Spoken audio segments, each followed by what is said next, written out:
All right, kids, on November 4th, 1979, a group of Iranian students stormed the American embassy in Tehran, where they seized 66 people, mostly diplomats and embassy employees, and kept them as hostages. According to History.com, the hostage-taking was a dramatic way for the student revolutionaries to declare a break with Iran's past and an end to American interference in its affairs. It was also a way to raise the profile within their country and around the world of the revolution's leader, the anti-American cleric, Ayatollah Khomeini. And there's a whole lot more to this whole thing. I mean, the Iranian Shah, very pro-American, was receiving cancer treatment in the United States when what came to be known as the Iran hostage crisis began after he landed in New York. With that said, 15 days later, hostage takers released 13 people that they captured. In solidarity with those who were already subject to, quote, the oppression of American society, they let women, African Americans, and citizens of other countries other than the US be free. So, hey, Iran, that wasn't black people. We ain't had nothing to do with that. That was not black people.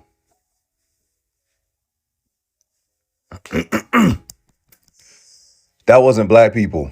We ain't got nothing to do with that. Operation Epic Fury was declared a few days ago as of me writing this. The war was launched by the US and Israel, with Donald Trump announcing that he was beginning major combat operations against Iran and urging Iranians to rise up and take over their government. In other words, a regime change. Thus far, 6 US service members have been confirmed dead. Also, 3 US fighter jets were mistakenly shot down over Kuwait in an apparent friendly fire incident. Sounds expensive. The military said all 6 crew members were ejected safely. Even worse, at least 100 children have been killed as a result of these bombs. Now, some will justify this no matter what, and so much has been made by politicians, pundits, and podcasters about who did and did not vote for this. However, Trump's platform isn't something you can pick and choose from like a dollar menu or paying for prostitutes or something. Everybody eats. Listen, black people shouldn't be going down on this. Cunnilingus Rice, Cumming Powell, Omarosa, I'm sure her name's nasty in some other place somewhere. They didn't do it this time around. Never mind. The leaders of the free world, our current administration, admitted that they already knew what they were getting into before that other country involved told them what to do. Forget about investing in rebuilding our crumbling infrastructure. Forget about having the resources that we need for things like healthcare, education, affordable housing. We wouldn't have those resources because this would go towards yet another extremely devastating, costly war with Iran. We've spent $8 trillion in the Middle East, and we're not fixing our roads in this country. How stupid is it? And we're not fixing our highways, our tunnels, our bridges, our hospitals even, our schools even. Our interest, I think, very much is in not going to war with Iran, right? It would be a huge distraction of resources. It would be massively expensive to our country. Today, we're going to talk about black people not reacting in this moment. In the past, I've covered how the 92% and the 78% could just ignore what has proven to be neocons, but we can't. Then there was wondering whose job it is to fight Nazis and not engaging in the wannabe war that was the aftermath of Charlie Kirk getting killed. And the folks that wanted to fight for him and get people fired over him, they must have missed the final results of this poll of his and what he said about regime change. They put that podcaster on the Department of Education building? Completely unserious. So, I'm going to cover 6-ish more things other than this non-declared war that you aren't going to react to or argue about, or this administration is using to try and distract us from while they're constantly doing all the things they said a black brown woman who's married to a Jewish man would do in this position. In replacing a mixed black man who our current president posted being portrayed as an ape. Our president will start a war with Iran because he has absolutely no ability to negotiate. He's weak and he's ineffective. However, based on everything that's come out since Inauguration Day 2025, there is high blackness hits a little different. Oh, that racism card, when y'all pull it, really don't hit the same when y'all standing next to a clique that rapes children. You could post as many monkey memes as you like to. I love to be on a monkey team. I would hate to be on a child rapist team. Let's get started. Number 1. Donald George Bush Trump doesn't care about black people. He's been rolling with W's crew. I'll give it to Donnie Darko, though. He showed up and showed out during a Black History Month event from the White House last month, where he honored the late, great Reverend Jesse Jackson. Then came his State of the Union address that I didn't watch and other people slept to. A higher profile setting with more eyes and attention on it. And you know he was aware of that. He spoke for 1 hour and 47 minutes, issuing 6 medals, including the Medal of Honor, Purple Heart, Presidential Medal of Freedom, and Legion of Merit, but none of them went to black people. Did he even mention the Tim Scotts and Byron Donalds of the world? Oh, and I talked about Wesley. I got voted into office by a mostly white district, so you can't call my party racist anymore, Hunt, recently. He finished in 3rd place for the U.S. Senate Republican primary out of Texas, meaning he will no longer serve as a U.S. representative. And with fellow black conservative Congressman Donalds, who I just alluded to, and John James running for governor in Florida and Michigan respectively, we could be losing 3 out of the 5 prominent black folk in the GOP. And there's a joke about 3/5 compromise in there somewhere. This reminds me of Trump's cabinet picks from his first and second term. They're whiter than private school students standing in line at Starbucks on their way to falling down in a scary movie while the villain is chasing them. I can't remember the last time Trump gave Black MAGA anything, except for when Herman Cain got COVID. Whatever. As Reese Waters has asked, has Black MAGA not been invited to the White House since last February? They only go once a year. Every year. You mean to tell me this man gave out more medals than the Olympic Committee, and not one went to anybody black? They was giving out medals to immigrants. They was giving out medals to elderly people. It was a couple Latino medals got given out. Not one medal during black, not even an acknowledgement. Number 2, participation trophies. Black millennials unite before the streetlights come on, or my mom's going to string these letters together. Still scared. If the frightening acronym DEI stands for didn't earn it, and since we're in a post-affirmative action America, then it must mean that Black MAGA doesn't deserve further recognition, or others were just more deserving. Meanwhile, 4547 was given a trophy for being the undisputed leader in clean coal last year. In January, he accepted the Nobel Peace Prize from Venezuelan opposition leader Maria Corina Machado. She presented the medal to him with a letter thanking him for his extraordinary leadership.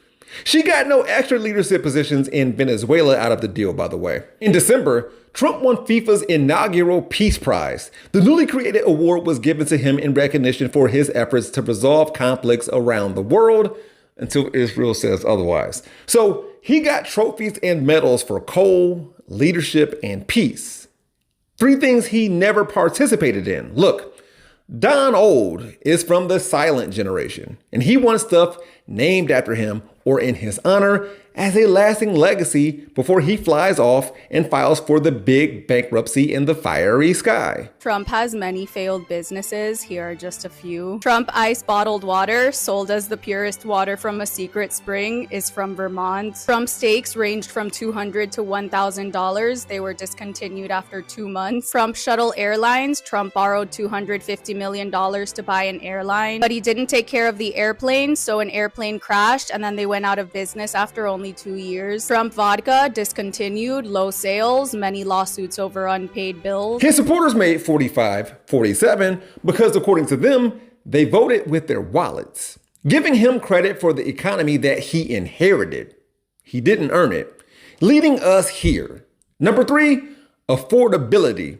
A Democrat hoax that Republicans campaigned on. So the GOP ran on a lie that their ops made up? Wait. This is true all over the country. There's a lot of good food in grocery stores that goes away. Most of the cheap cuts of meat are very inexpensive. If you buy a porterhouse steak or a strip steak, it is gonna set you back. You can buy liver or the cheaper cuts of steak that are very, very affordable. Liver? This is what they said it would be like under socialism. I gotta bring up inflation right quick because in his State of the Union address, Trump said their policies, referring to Joe Biden and the Democrats, created the high prices. Our policies are rapidly ending them. And yeah, inflation decreased 2.4% from January 2025 to January 2026, compared to 3% in Biden's last full year. Beef prices did fall slightly last month, but that was after they increased 15% in Trump's first full year back in office. Egg prices fell by 34% during that time, yet overall grocery prices increased 2.1%. Also, as a result of the war with Iran, gas prices have spiked. A similar cause and effect occurred when Russia invaded Ukraine while Biden was commander-in-chief. So, I guess we're putting these stickers on gas pumps, right? And with this newfound information, we're going to keep it cute and consistent, correct?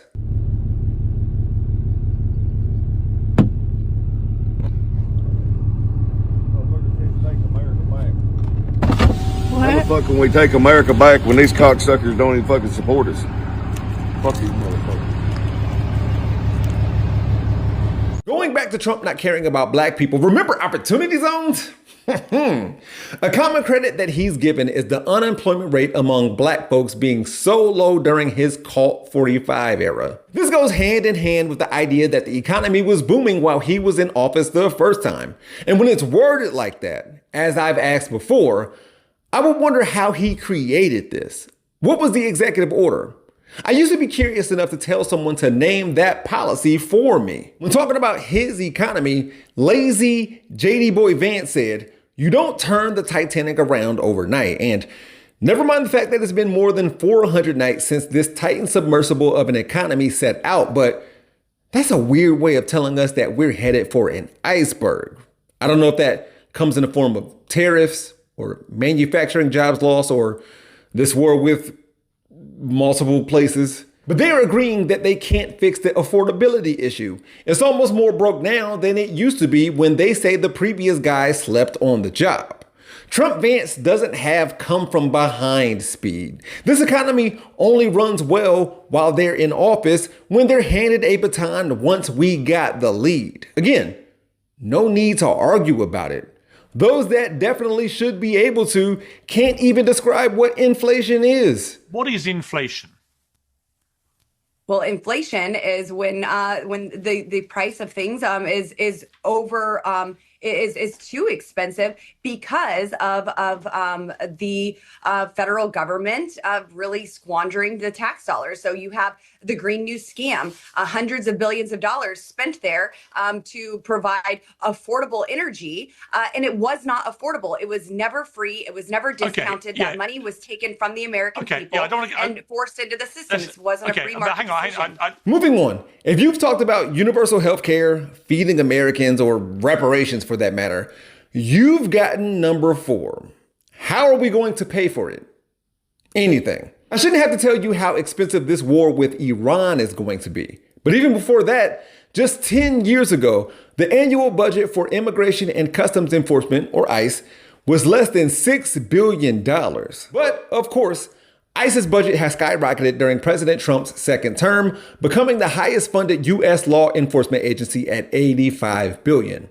With an annual average of $37.5 billion, ICE has higher expenses of all but 15 countries' militaries. By law, ICE has a $75 billion supplement that it can take as long as 4 years to spend, and that's alongside its base budget of around $10 billion. All of this for an agency that is selectively deployed to states with high concentrations of undocumented immigrants and has deputized ICE to operate in the cities that don't have the highest crime rate. Only 5% of people detained by ICE have violent convictions. 73% have no convictions at all. They're not deporting, let alone arresting, murderers or rapists or pedos of any status. Therefore, how are we going to pay for anything? With money. Besides, I'm speaking to the fiscal conservative in you. I'm speaking to the who's going to pay for it in you. I'm speaking to the Republicans are just better at the economy in you. You keep paying for Band-Aids. What do I mean by that? In 2024, there was a border security bill that was up. It was a bipartisan bill that was up for consideration. It was going to add 3,000 custom and border agents. It was going to add $6 billion from new technology for radars and such. 4,300 asylum officers. And President Trump killed that bill and has not proposed another border security bill. We made it to number 5, crime. Trump said the murder rate saw its single largest decline in recorded history in 2025, the lowest number in over 125 years, year 1900. And we'll act like this isn't due to a 30-year trend that was pointed this way while being disrupted by a once-in-a-lifetime major health event, sure. And I hope we get proof from the FBI that the homicide rate has decreased. You know, the same agency that the right didn't or doesn't trust unless it's recording black-on-black violence and relies on reporting from law enforcement precincts around the country with commanders like, say, Washington, D.C.'s Metro Police, who was accused of changing crime statistics in order to make themselves look better. Then conservatives implied that this is happening in every blue city in America. Countries in Europe have seen similar falls in crime, y'all. And if we attribute this success in America to the deployment of National Guard troops, we have to ignore the racial profiling, property destruction, brutality, and killings that they've committed.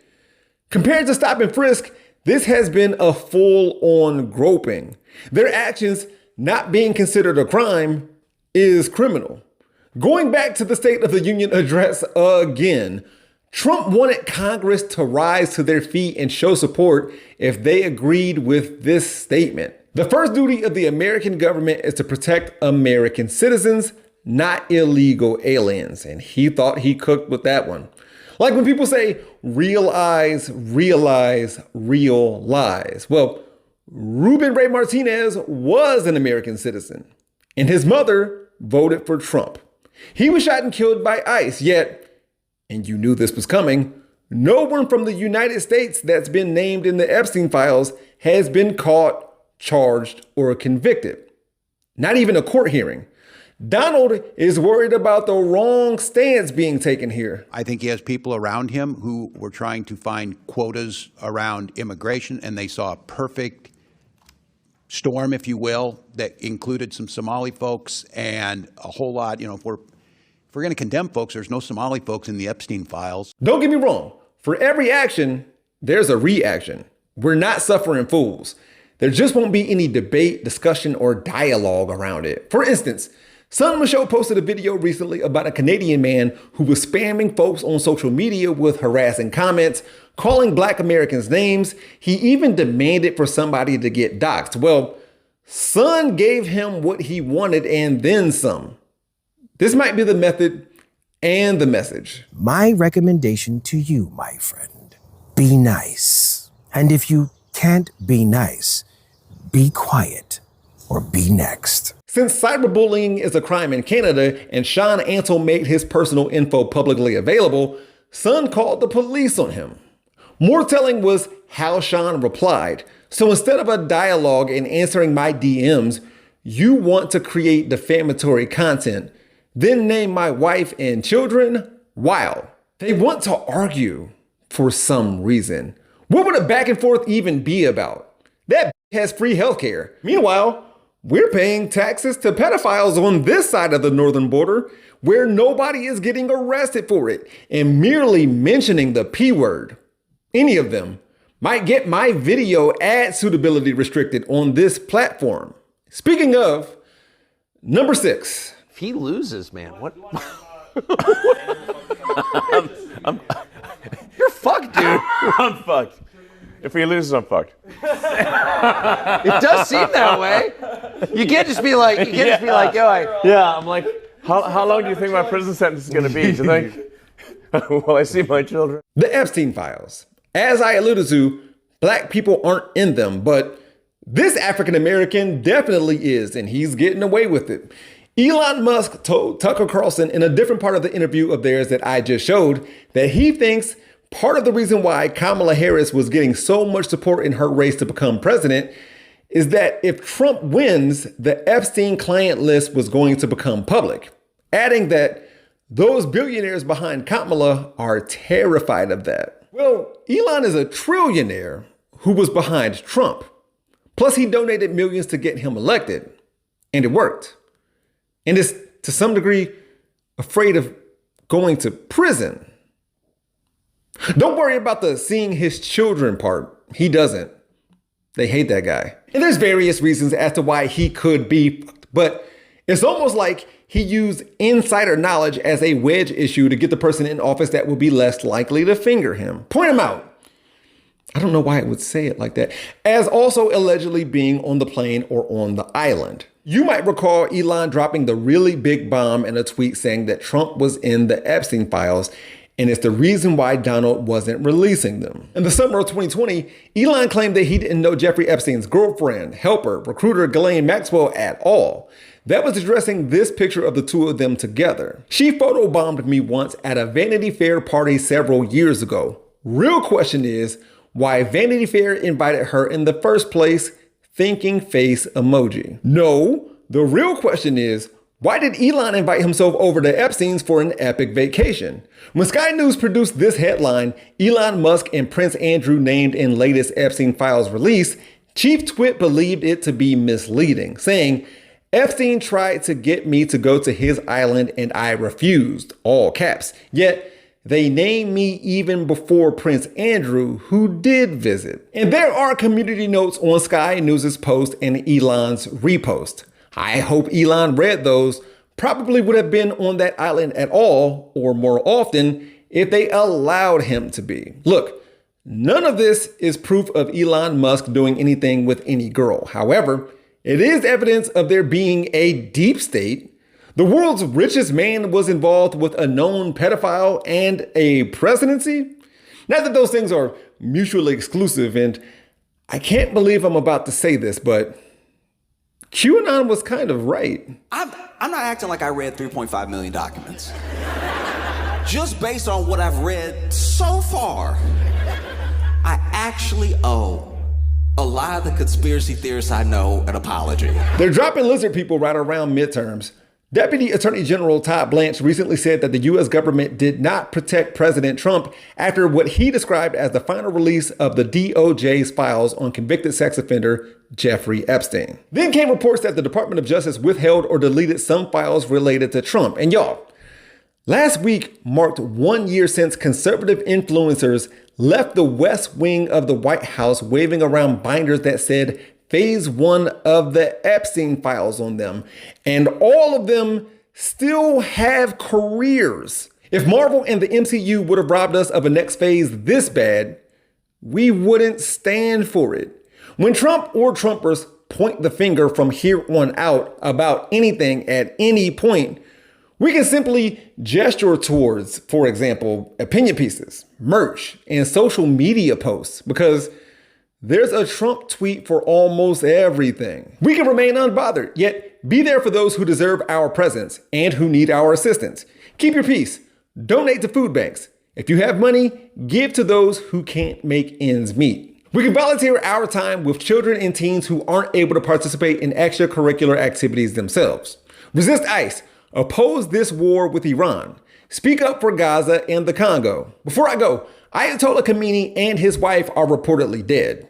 He was no hero. And prior to the hostages that I talked about at the beginning of this episode were released, they were required by their captors to hold a press conference in which Iranian revolution's efforts were praised. And not all of the African-American hostages were released early. Charles A. Jones, a black man who said he was abused, was kept there against his will until all of the remaining hostages were released, 444 days in total, on January 20th, 1981. Reagan's inauguration day, which was the day after the Algiers Accords were signed. United States Ambassador to Lebanon at that time, John Gunther Dean, said the 13 hostages were released with the assistance of the Palestine Liberation Organization after Yasser Arafat and Abu Jihad personally traveled to Tehran to secure a concession. The point is, we gonna be all right.